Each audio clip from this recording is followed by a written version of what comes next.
Hello again, Physics 30s. In today's lesson, we are going to wrap up the unit of study on light and optics.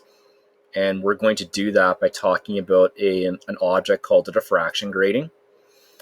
And then we're going to compare how light passes through a diffraction grating in comparison to a glass prism.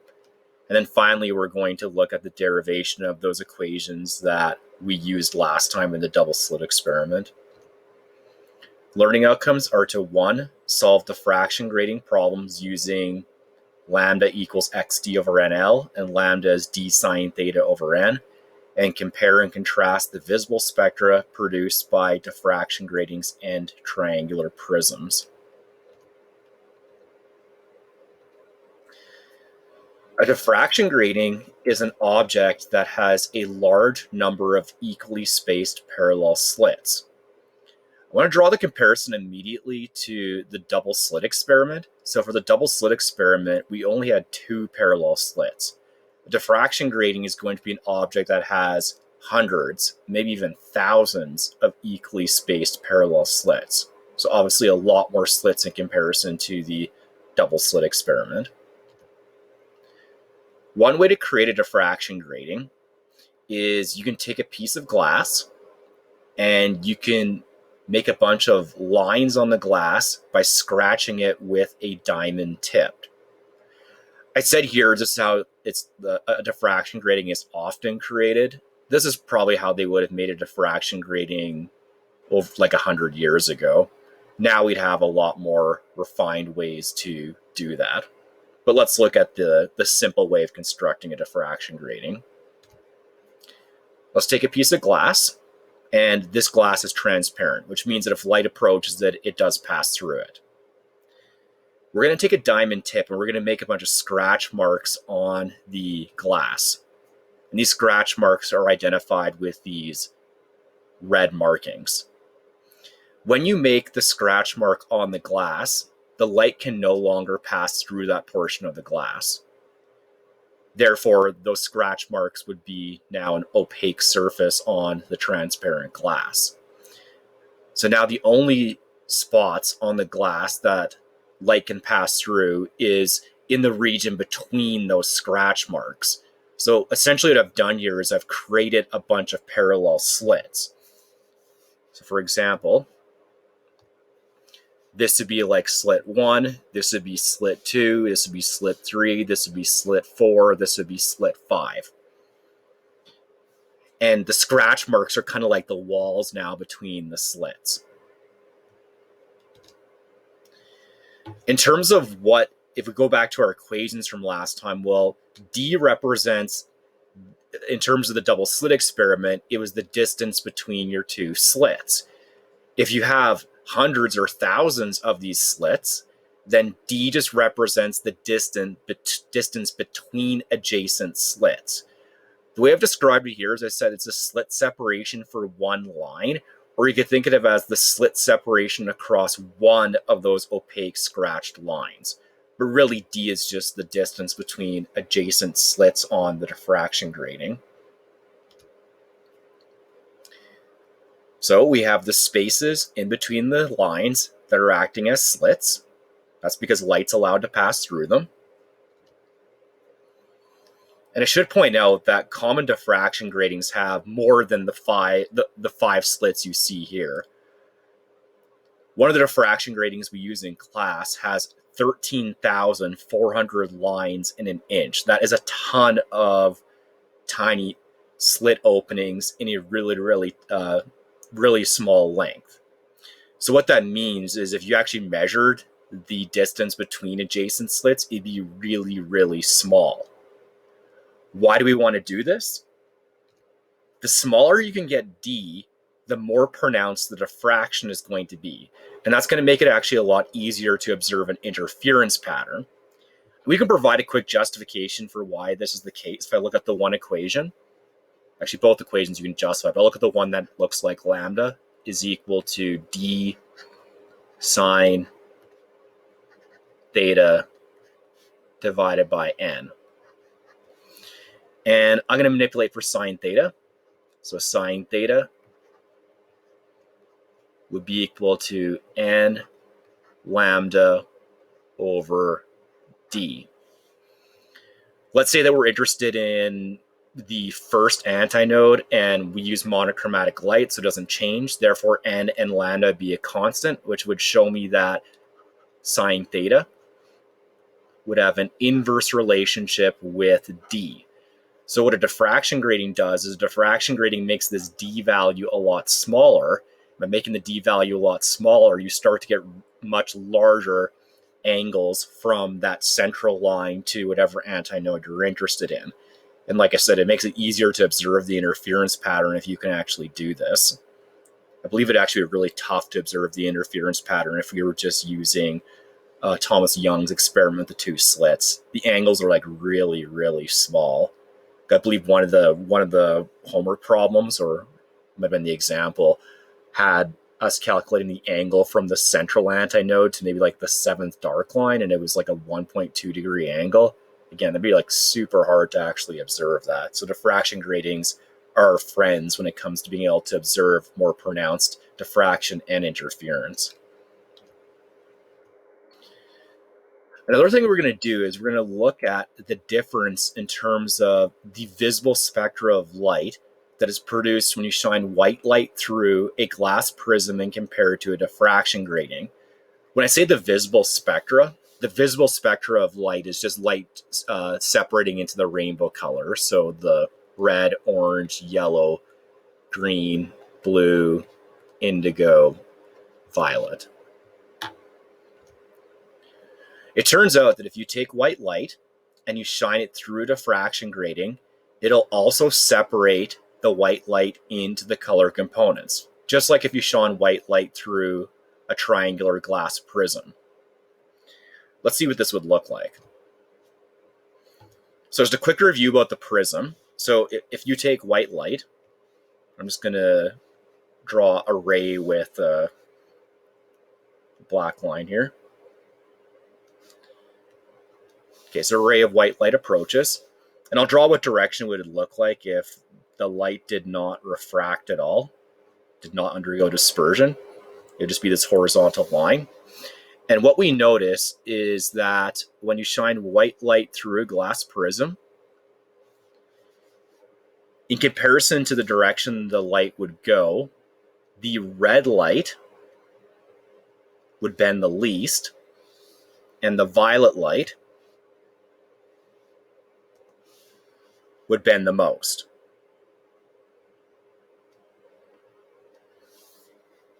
Okay, so let's just summarize that point. So we'll say violet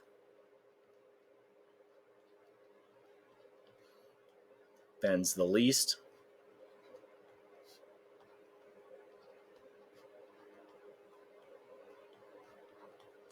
and then, oh, not the least, violet bends the most. What am I talking about here? Let's erase that.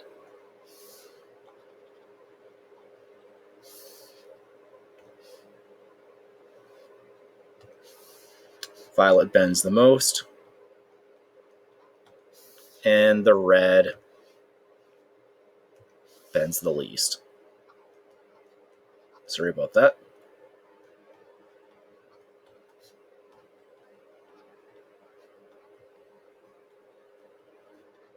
And I believe it does this because the index of refraction of glass for violet light, I think, is a little bit higher than the index of refraction of red light in glass. Let's compare it to what happens with a diffraction grating.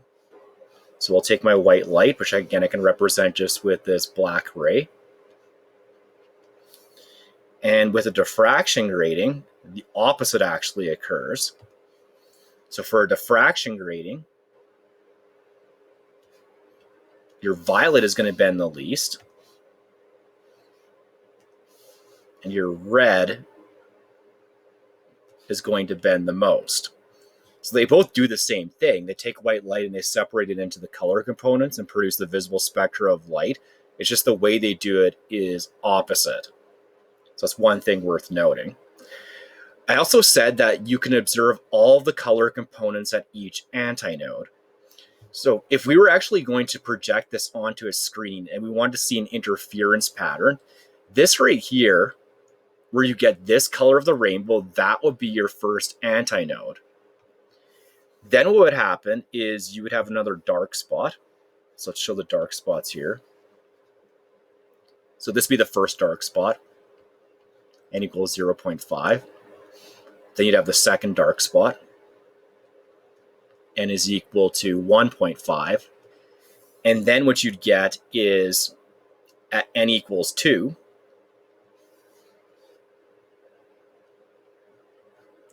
you get another separation of the rainbow color. So you'd have your red up here. I'm not going to show all the colors. And you'd have your violet there. Therefore, at every single antinode, you'd observe the continuous spectra of color with the red that's now bent the most and the violet that's bent the least. Let's provide a justification for this, though. So why does the red diffract the most in comparison to the violet?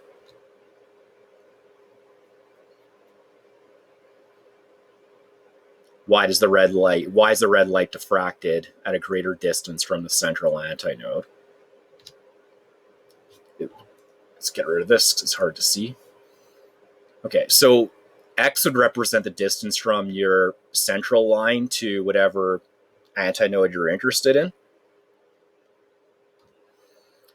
We can actually justify with both equations. I'll take this one though. Lambda is equal to XD divided by NL. If we keep everything constant, so let's say we keep the D constant, which is the spacing between adjacent slits on the diffraction grating, and we're interested in what's happening at the first antinode, n equals 1, and we keep the distance from the screen to the diffraction grating constant, then what we'd observe is we'd have a direct relationship between X and lambda. So why is X bigger for red lighting compared to violet light? Well, it's because red light has the bigger wavelength. Violet light has a wavelength of around 400 nanometers. Red light has a wavelength around 700 nanometers. Therefore, the larger wavelength of light is going to diffract the most, and that's why we see it furthest away. So once again, it's an important thing to note that both the diffraction grating and the glass prism can give you the continuous spectra of color or the visible spectra. However, it's just opposite in how they do it. Now we're going to take a step back and look at those two equations that we used in all of those double slit problems. And we're going to show a derivation from this. It's important to go through a derivation because it's actually going to place a limitation on when you are allowed to use one of the equations. We kind of just played dumb in the last lesson and we just used the equations whenever we felt like it. However, I'm going to place a limitation on one of the equations after going through the derivation. So let's start off with my wall, and we'll just do the double slit experiment just so we have less slits to worry about. I have my wall with two tiny slits. Those two slits, I'm going to call them, they're going to be sources of diffraction. So you have the source of diffraction at slit 1, which I'll call S1, and the source of diffraction at slit 2, which we'll call S2. And D is the distance between those two different slits. We then have my screen, and on the screen, we're just going to show part of an interference pattern, just going up to the first antinode or the first bright spot. L represents the distance from the diffraction grating to the screen. And let's say that we're interested in what kind of interference is occurring at point P. So point P is located at the center of that first antinode. And as we know, the variable X represents the distance from the central antinode to the first antinode. And I have that drawn with a green arrow. We're also going to draw a line from the center of that wall with the two slits to my point of interest P. We're going to label that angle theta, where theta, once again, is just the angle from the central antinode to your fringe, nth fringe of interest, which is the first bright fringe here. What I'm going to do right now is I want to write an equation that relates theta, L, and X. Well, in comparison to theta, X is side opposite, L is side adjacent. Therefore, I could relate them by stating that tan of theta is equal to X divided by L. Now this is going to get a little more complicated. Now I'm going to draw a line from source 2 to point P, a dashed line in purple. And then we'll also draw a dashed line from source 1 to point P.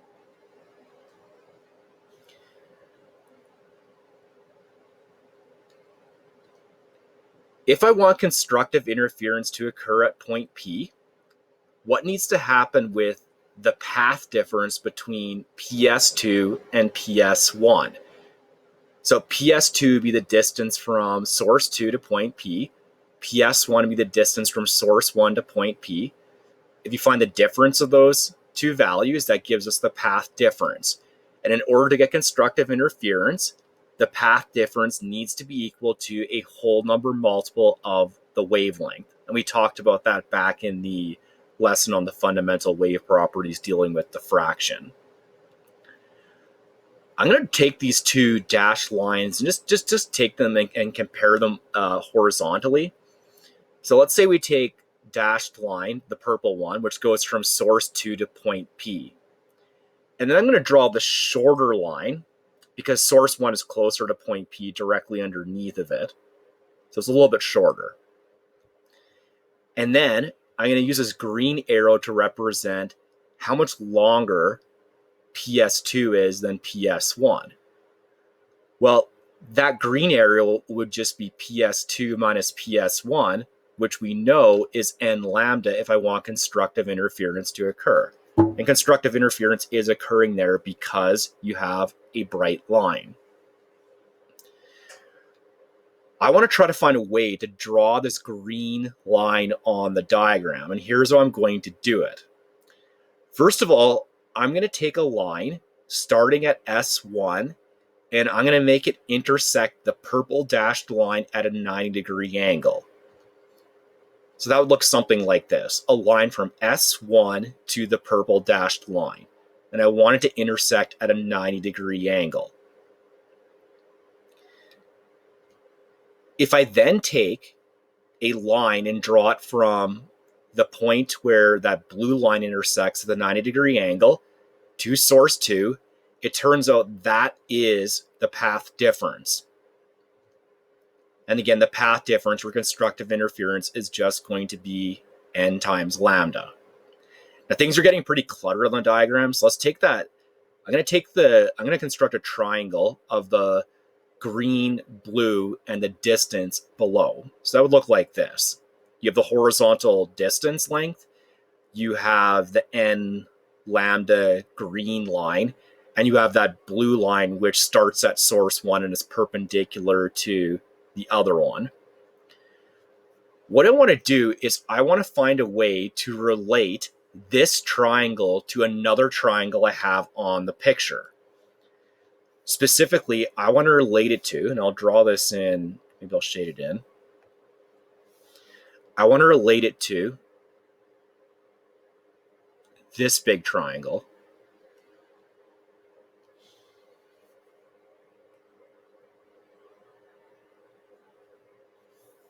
There's a different color to shade it in.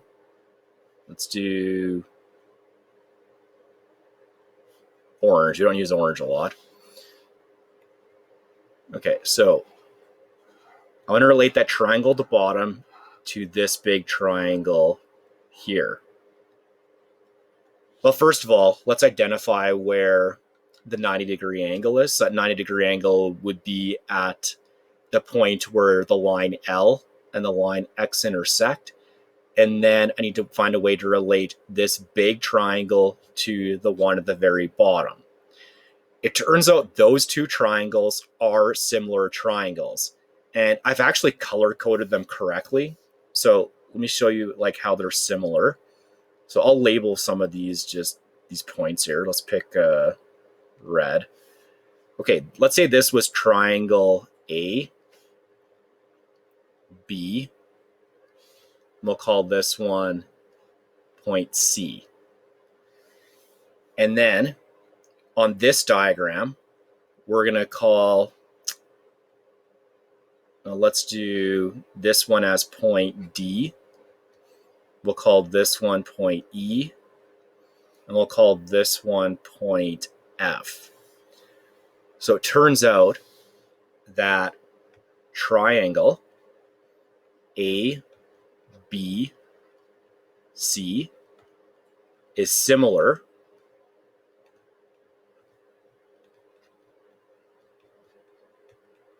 to triangle DEF. I'm not going to show a mathematical proof as to why that is the case, but those are similar triangles. What that's going to enable me to do is it's going to allow me to take this angle theta and put it into this diagram. Now, in terms of where this angle theta goes on this diagram, again, I've kind of like nicely color-coded it. So I can see this angle theta here is lining up with the blue line, and actually it would be lined up with the blue line over here. So it would be the angle theta. Again, if you're interested in going ahead and attempting to prove if they're similar triangles, go ahead. Otherwise, just take my word for it. They are similar triangles. Now what I want to do is I want to write a relationship between theta and lambda and d. Well, in comparison to theta, n lambda is side opposite, and d is the hypotenuse. So that gives me sine of theta is equal to n lambda divided by d. Whoops, I labeled that one as equation number 5. I think 5 actually is the manipulated for the wavelength. So that one's where you have lambda would then be equal to d sine theta over n.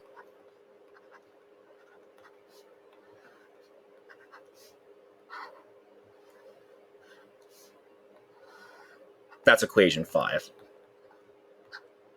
Okay, so we've got one of the equations. We're still missing the lambda equals xd over nl equation. We're going to use the two equations I've boxed here. So that's going to be this guy and this one to get that equation. Now, to do this, we need to make use of something called a small angle approximation. And here's how the small angle approximation works. For small angles of theta, and I'm talking about angles that are less than or equal to 15 degrees, I think it's even more accurate around 10 degrees, it turns out tan of theta is approximately equal to sine of theta. Okay, let me just quickly justify this with some like numbers. So let's look at some really, really small angles. So let's take a 0 degree angle. Sine of 0 degrees is 0. Tan of 0 degrees is 0. So at 0 degrees, sine of theta is equal to tan of theta. Well, let's go up by 5 degrees now. So let's go to sine of 5 degrees. Sine of 5 degrees would be equal to, I'm just going to calculate it quickly here. Sine of 5 is 0.087. And then tan of 5 degrees to 3 digits is decimal places is also equal to 0.087. Okay, so at 5 degrees, a small angle, sine and tangent are about the same thing. Well, let's go up to 10 degrees.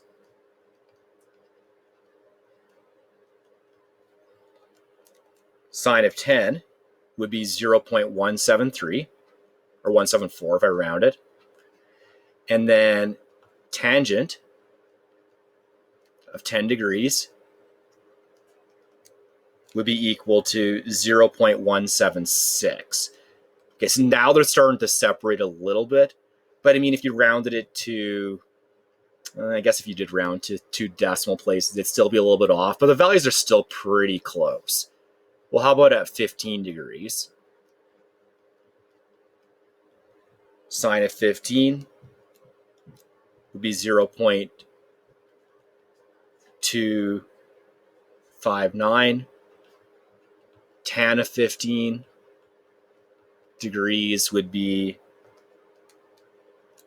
0.268. Again, they're still pretty close to each other. I'd say like this is kind of like the point where you're gonna see a huge difference in the values of sine and tangent. They're still pretty close to being the same, so I'd say up until about 15 degrees, although more accurately around 10 degrees, tan and sine are about the same. Now let's pick a really big angle. So let's pick like sine of 60.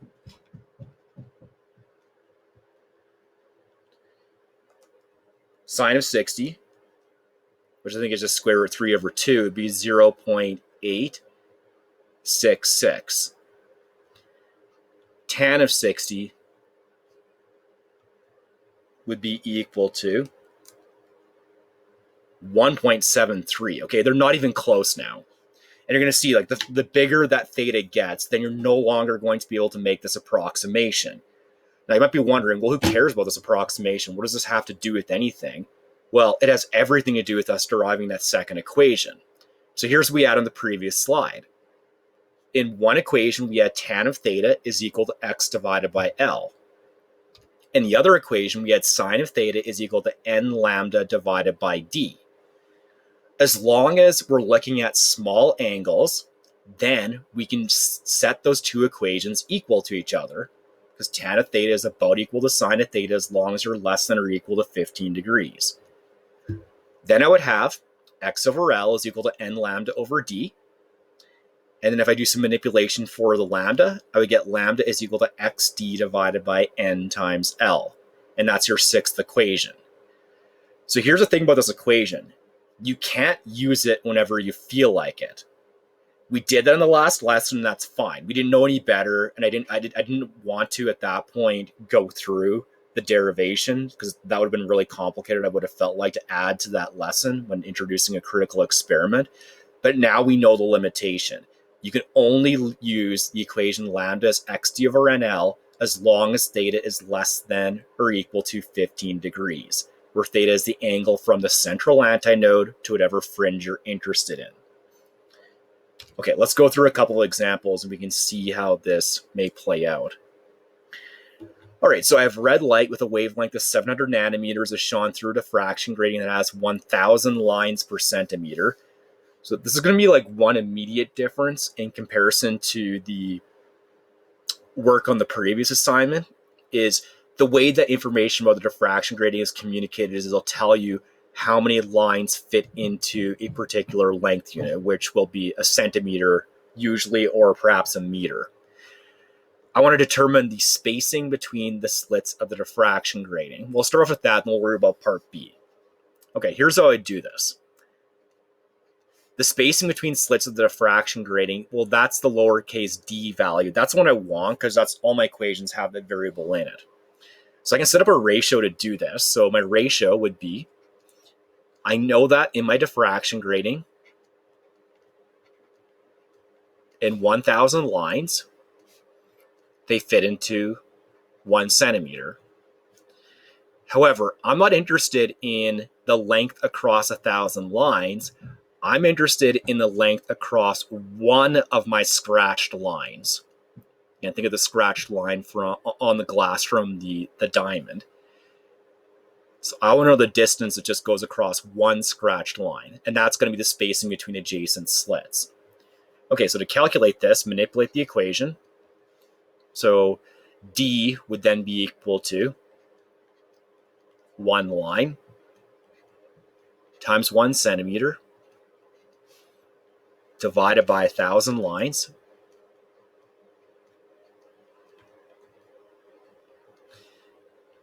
And this would be equal to 0.001 centimeters. However, typically we're interested in writing this in terms of meters. Therefore, I'm just going to take this and I'm going to divide by 100. And if I do that, I would get 1.000. We'll do 4 significant digits for now. It's unclear what the significant digits are at this point. So it depends on how much certainty there is in you knowing there's exactly 1,000 lines. 1.00 times 10 to the negative 5 meters. So we'll box that. That's the answer to part A. Now, part B, it's kind of a weird question. So I have a curved screen, and it says, what's the maximum number of antinodal lines that can appear on a curved screen? What we really need to know to do this is we need to know at what angle would you find the last antinode if I wanted to maximize the number of antinodal lines on here. Okay, so I'm going to go to the the picture. So on this picture, here's my red light coming in. I'm just going to draw this line because this is going to represent the line that we draw the angle theta relative to. So what angle would we find on the curved screen the last antinode? Well, as you start from the center, so this would be like n equals 0, 1, 2, 3, etc., etc., etc. So as you get to your higher fringe, your angle's going to get bigger. And it turns out your last fringe should be at a 90-degree angle. That's how we're going to maximize the number of fringes we can fit onto the screen. Okay, so let's summarize that point. The last antinode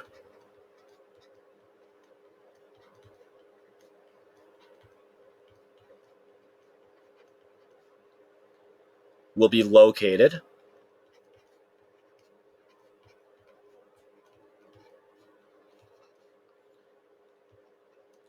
where theta is equal to 90 degrees. Okay, now we have enough information to solve the problem. So what we're really looking for here is we have D, we have theta, we know the wavelength. The wavelength, if I convert it into meters, 700 nanometers would be 700 times 10 to the negative 9 meters.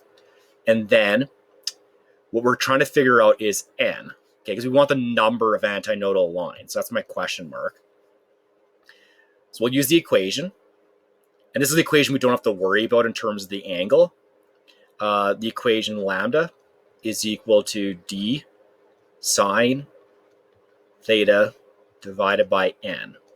We want to solve for n. So n would be equal to d sine theta divided by the wavelength. Plug the numbers in.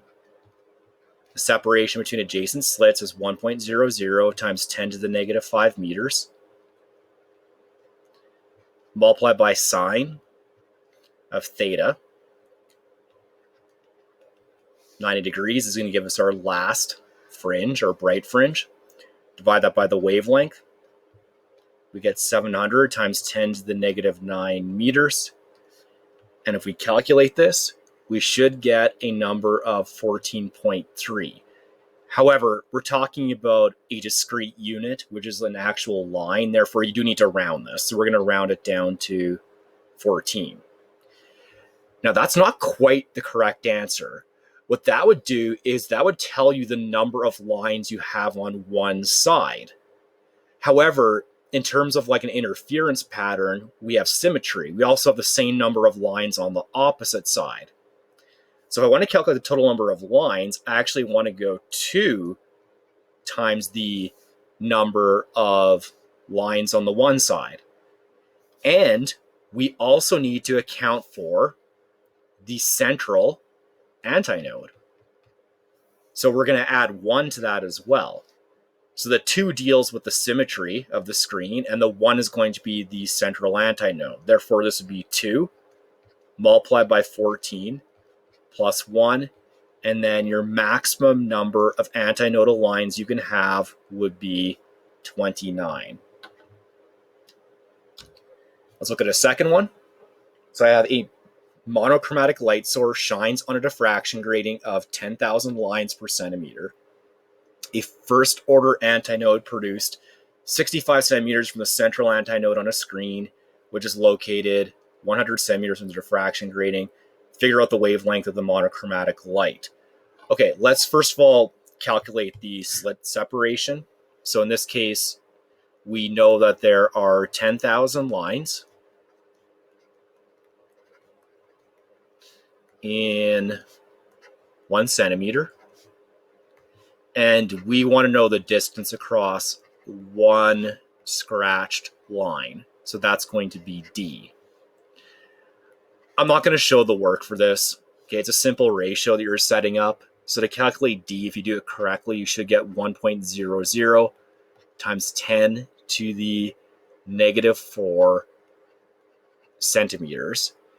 And if we convert that into meters, divide by 1,000, and you'd have 1.00 times 10 to the negative 6 meters. Okay, so that's one piece of information.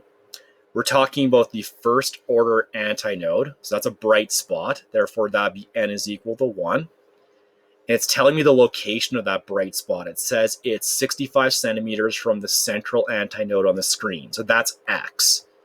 So x would be 0.65 meters.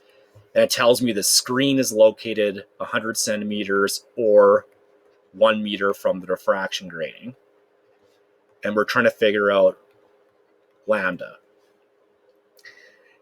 Okay, so you might be thinking, okay, so let's just go ahead and calculate lambda. This is easy. So lambda is equal to xd over nl. If you go ahead and do this and calculate lambda, it is incorrect. The reason being is because this equation, as shown in the derivation, has a restriction to it. It is only valid if theta is less than or equal to 15 degrees. So we need to check that. The way we can check it is we can use that equation for tan of theta. So we know tan of theta is equal to x divided by L. Therefore, theta would be your inverse tan of x, which is 0.65 meters, divided by L, 1.00 meters. And this would give me a theta value that's going to be 33.0 degrees. Just double check that quickly. So take the inverse tan of 0.65 over 1. Yeah, 33.0 degrees. Okay, so we can't use this equation. So I'll come back to it and say cannot use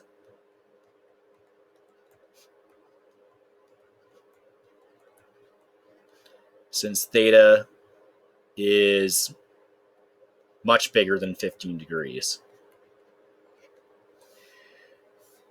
Therefore, we have to use our other equation. So our other equation tells me that lambda is equal to d sine theta over n. We can use this equation now because we calculated theta. We calculated it from knowing that tan of theta is x over L. So now I can just plug the numbers in. So this equation has no limitation. You can always use it. So this would be equal to 1.00 times 10 to the negative 6 meters multiplied by sine of 33.0 degrees. Divide this by n of 1. And then we get to, we're doing two significant digits because of the x value. So then we would have 5.4 times 10 to the negative 7 meters. So just a word of caution, don't just blindly plug numbers into an equation just because you have the variables to put them in. You need to stop and think about whether or not the equation is actually valid. And again, that's why I went through the whole long, tedious process of showing the derivation of the equations, because I'm hopefully by doing that, it's going to at least remind you that you do need to be careful when you use the lambda equals xd over nl equation. So I do hope that now sticks with you. Okay, so that's the end of the lesson, and you can now complete the assignment called Diffraction Gratings. And then I will talk to you in the next unit of study on modern physics, where we're actually going to continue this discussion of trying to identify what the nature of light is. And I'll talk to you